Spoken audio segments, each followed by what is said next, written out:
Roma não nasceu grande, não nasceu poderosa e definitivamente não nasceu destinada a dominar o mundo. No início, era apenas uma pequena cidade às margens do rio Tibre, cercada por inimigos, disputas internas e lendas sangrentas. Ainda assim, em poucos séculos, Roma se transformaria no maior império que o mundo antigo já conheceu, governando milhões de pessoas, moldando leis, idiomas, religiões e a própria ideia de civilização. Mas como isso foi possível? Como uma cidade frágil se tornou um império que dominou 3 continentes? E, mais importante, como algo tão poderoso pôde cair? Esta não é apenas uma história de conquistas. É uma história de ambição, traição, genialidade, corrupção e decadência. Esta é a história completa do Império Romano.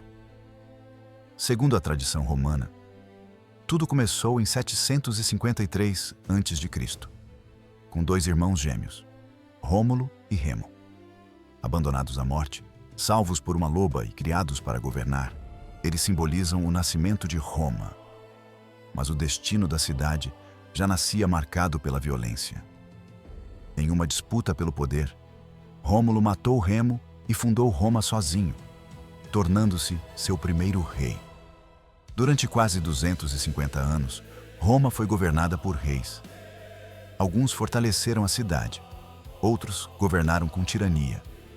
O último deles, Tarquínio, o soberbo, abusou tanto do poder que provocou uma revolta popular.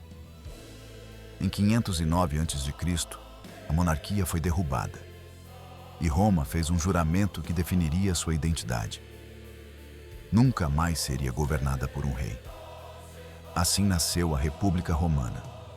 O poder passou a ser dividido entre o Senado e magistrados eleitos. Mas a estabilidade durou pouco. Roma estava cercada de inimigos e quase constantemente em guerra. Paradoxalmente, foi através dessas guerras que a cidade cresceu. Cada vitória trazia terras, riquezas e influência. Cada derrota tornava Roma mais resistente. Com o tempo, Roma deixou de ser apenas uma potência regional e passou a disputar o controle do Mediterrâneo. Seu maior rival foi Cartago, uma cidade rica e poderosa no norte da África. As guerras púnicas foram longas, brutais e decisivas. Desses conflitos surgiu um dos maiores inimigos da história romana, Aníbal, o general que atravessou os Alpes com elefantes e humilhou exércitos romanos em seu próprio território. Mesmo assim, Roma resistiu. Após anos de guerra, Cartago foi derrotada e destruída completamente. Roma agora era a maior potência do mundo conhecido. Mas enquanto conquistava o exterior, começava a ruir por dentro. As riquezas das conquistas se concentraram nas mãos de poucos. Pequenos agricultores perderam suas terras. A desigualdade cresceu, e com ela, a ambição política. Generais passaram a ter mais lealdade de seus soldados do que o próprio Estado. Foi nesse cenário que surgiu Júlio César.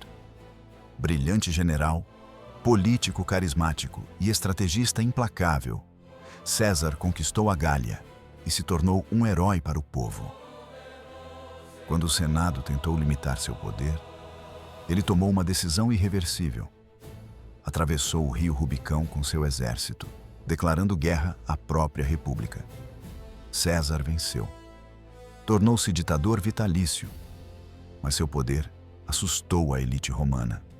Em 44 a.C., ele foi assassinado no Senado por homens que acreditavam estar salvando a república. Na realidade, estavam enterrando-a. Seguiu-se um período de guerras civis sangrentas, até que um homem emergiu como vencedor, Otávio, o herdeiro político de César. Diferente de seus antecessores, ele não se declarou rei nem ditador. Assumiu o título de Augusto, o primeiro imperador romano. Em 27 a.C., nascia oficialmente o Império Romano. Sob Augusto e seus sucessores, Roma viveu a Pax Romana, um longo período de estabilidade e prosperidade. Estradas ligaram todo o império. Cidades monumentais foram erguidas, leis foram padronizadas e o comércio floresceu. O império se estendia da Britânia ao Egito, da Espanha à Mesopotâmia. Imperadores como Trajano levaram Roma à sua máxima extensão territorial. Adriano consolidou fronteiras. Marco Aurélio governou com filosofia e disciplina.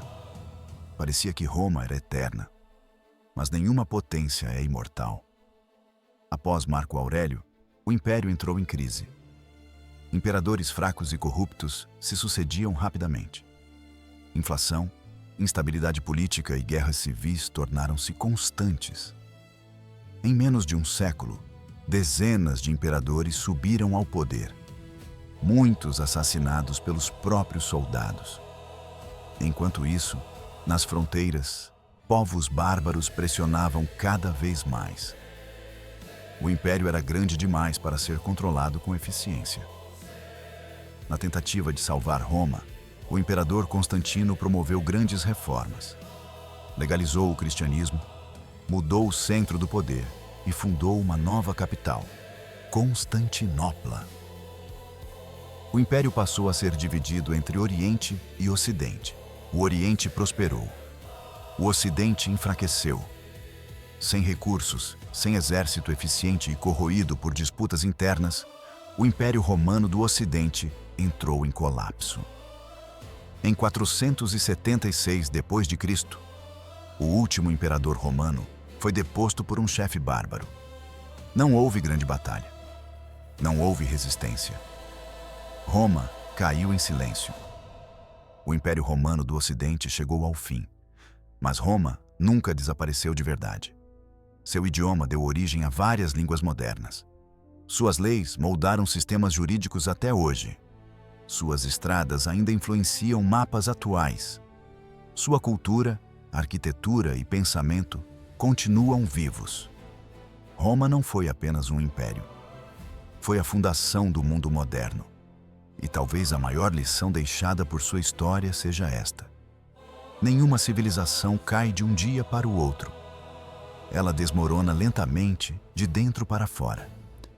Roma acreditou ser eterna, mas até os maiores impérios do mundo um dia chegam ao fim. E essa foi a história completa do Império Romano.